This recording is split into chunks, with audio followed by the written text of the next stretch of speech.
Oh boy, 2021 was an insane year for Valheim, rising to insane ranks and insanely high numbers for the game that was done on by only like 5 people. Valheim was almost universally talked everywhere, but not anymore. Does this mean that this game is dead, or is this game actually worth it to play right now? Well, in this video we're going to be answering just that. So yep, let's talk about the Valheim. And as always, I'm not gonna be wasting your time and we'll be giving you the answer right away to play Valheim or play any other games or do whatever you want. I really don't care because you do you and I do me. And the answer with Valheim is this: yes, Valheim is absolutely worth it to play right now. Anyone who is telling you that game is dead has simply no idea how the numbers are working. And with more than 10,000 players playing this game constantly on Steam, this game is very far from dead. Even though it's not getting a lot of updates, it is getting an updates. Plus, to be fair, because you will most likely play this game either single player or with friends, you should not even care about how many players are actually playing this game right now.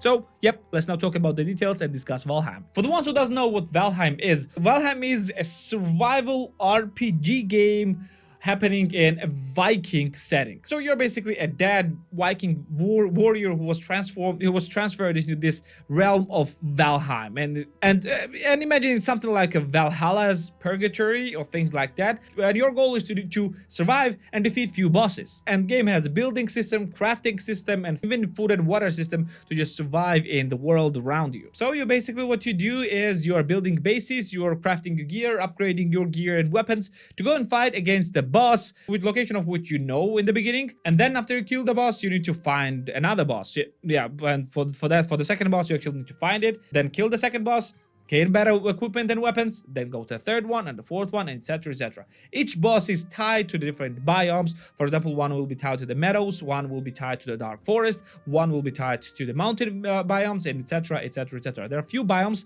available there, and each and every biome has distinct resources, distinct enemies, and distinct flair to it. And game has like very low poly look as well, so it's actually not very hard to run on everything as well. Plus, every single world is actually procedurally generated, so you will not see any two worlds that are exactly alike, and every single time the bosses will be actually spawning on different spots as well. And game was insanely popular just because how polished it was for the early access game and how fun it was. The game is pretty complex, yes, yet insanely simple to understand. And with the building system that is actually utilizing physics, because you cannot actually build like insanely, like infinitely high into the sky. You actually need to account for the weight of the structure as well. The buildings and the structures that players were creating were insanely beautiful. The game actually has a multiplayer, so your friends can actually join your server and your world, and you can join the other players' worlds as well. And what is most important, you can actually take your character with everything on them and take it to the other worlds.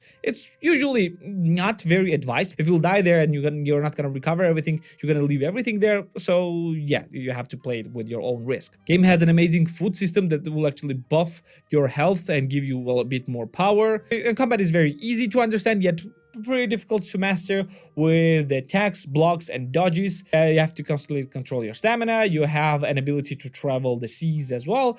And overall, game has quite a lot of things to do for very small package that game actually is. And yeah, game was actually worth every penny when it came out, but right now, is it worth it or not? Let's now discuss pricing really quick before we're gonna get into, well, kind of like a downside of the game. So, game is available on Steam for the base price of $19.99 for tier 1 countries and $10.49 for tier 2 countries, and can go as low as $14.99 for tier 1 countries and $7.86 for tier 2 countries. So yeah, game is actually not expensive because it is in early access.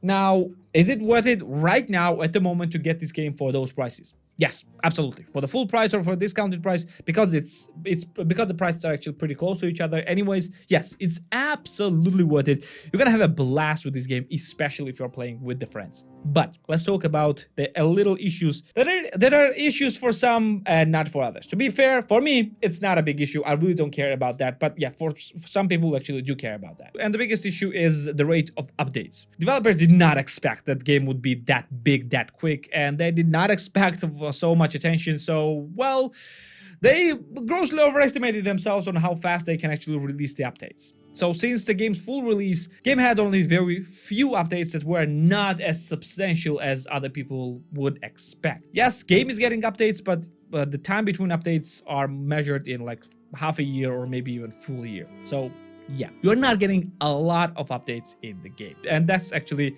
big issue for the live going early access game. But as far as I understand, it might change because developers actually increase their team, so the speed of the update release might change. And the second issue that is non-issue is again the number of players. The number of concurrent players have dropped for somewhere around 500,000 to around 10,000 players. And for the people who cares about that, my question is this: why would you care? Why would you even care about that? The game does not have any microtransactions and game does not have any DLCs. So yeah, the number of people buying this game matters more than the number of people playing this game. And trust me, they've sold more than enough copies to keep this game going for years, at least until the full release. So why does it actually matter that it's only 10,000 players right now?